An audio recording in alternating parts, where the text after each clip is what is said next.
Have you ever been curious about the real impact that community pharmacists have? Well, today, Kevin Yee, the PharmD, and myself, will be going over Community Pharmacy 2.0.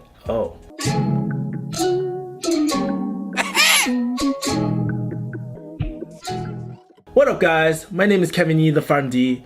Today is actually a collaboration video with my friend Jessica. She is the writer and owner of Find Your Script, so you can check her information down below. For y'all that don't know, October is Pharmacy Month. And basically, we are celebrating the pharmacy profession. So today, I want to go over why I chose community pharmacy instead of pursuing residency, problems that community pharmacists solve nowadays, the impact, and some of the rewarding aspects of community pharmacy 2.0. For y'all that don't know, I did not do a residency. A lot of pharmacists choose not to do a residency, and a lot of us pharmacists, we actually go into community pharmacy. For myself, I thought with my soft skills, with the skills that I have, I've been working at this for 8 years. I'm really good at it. I would probably make the biggest impact in community pharmacy. So first thing, the problems we solve. Pharmacy is a lot different than it was in the 50s. Back in the day, pharmacists had more of a dispensing role. They would count, pour, lick, and stick, and maybe you could even get a soda in the pharmacy. Well, times have changed since then, especially the need for more and more providers in the US. Pharmacists are actually very underutilized. Recently, there's been a huge opportunity for us pharmacists to get more involved. Everything from provider status to birth control furnishing, naloxone, you name it. The opportunities are actually growing and growing and growing. So that's like on the broader healthcare role. But for our patients, how I like to look at us pharmacists is that we're the trusted advisor for our patients. We see our patients multiple times a month. Compare that to how many times they see their doctor and whatnot.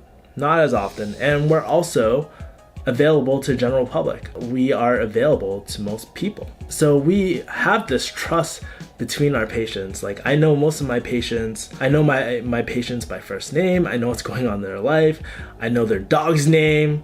I see different stages of life. Maybe they're having a kid, and I help them through those life stages. When it comes to medications, how I like to think about pharmacists is that we help our patients toward better health through adherence. Maybe they're getting a really bad side effect or muscle pain from their statin, or maybe they're on a brand name medication and they're having trouble affording. So we might look into copay assists or switching a medication to a cheaper alternative. Or maybe their medication isn't working altogether. How can we help them, right?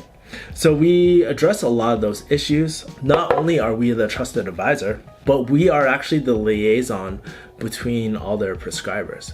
You know, a lot of time they'll have like a diabetes specialist or a neuro, or different providers are all prescribing different things. Who is going to coordinate between all those things? Who's keeping track of their immunizations, or whether they're actually on these medications and actually taking these medications? That is the basis for MTM, or medication therapy management, you know?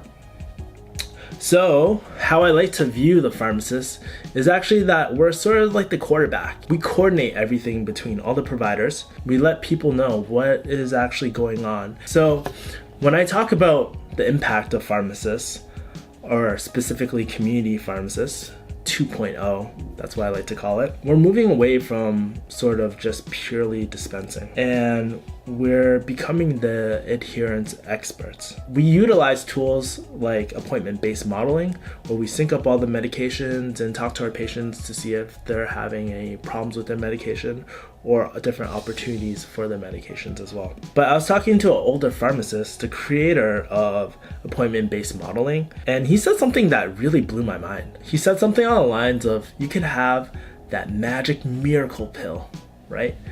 You can have that drug that solves everything, but if you aren't adherent to it, it means nothing. And that really blew my mind, because how many times do we have patients, right?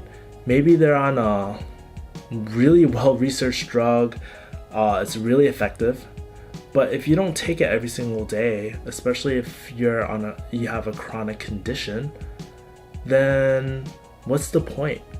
It doesn't matter how good that drug is. If you don't take it in an effective manner, then it means nothing. That's sort of the soft art of community pharmacy, where, you know, we have to coordinate between providers and really talking to our patients and seeing their fears. That is something that your patients will only reveal to you if they actually trust you. If they view you as someone who just pushes drugs and just sells them their medication, they're not going to trust you. They're not going to tell you their problems in life.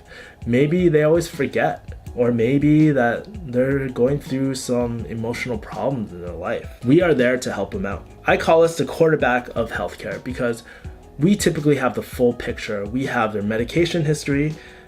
Most of the time we have their medication history from all their providers. We know their background story. I think this is actually really empowering, knowing that we are the QB, we are the central hub for healthcare. And this is actually comes back to the rewarding part, because so often us community pharmacists, we're looked down upon because people don't really understand what we do. We don't have that full transparency with the public. And sometimes when we explain it, it's kind of hard.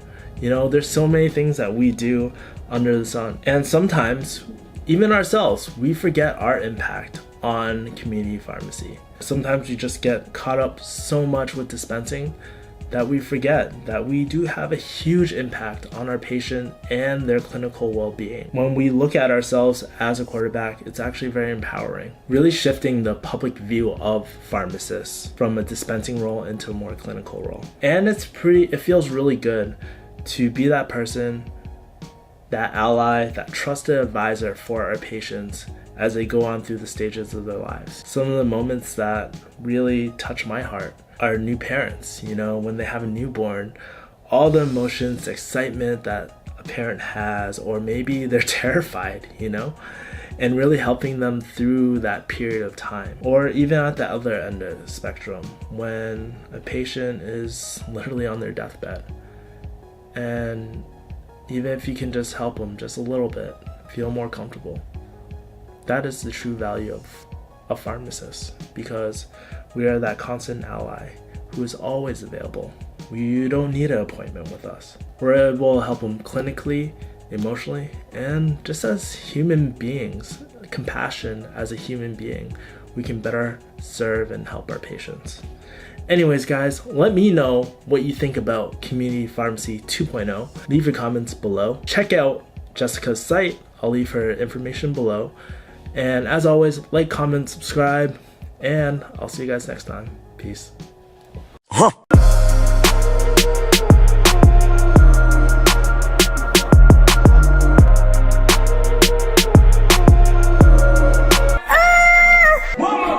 And my video just cut out. Fuck.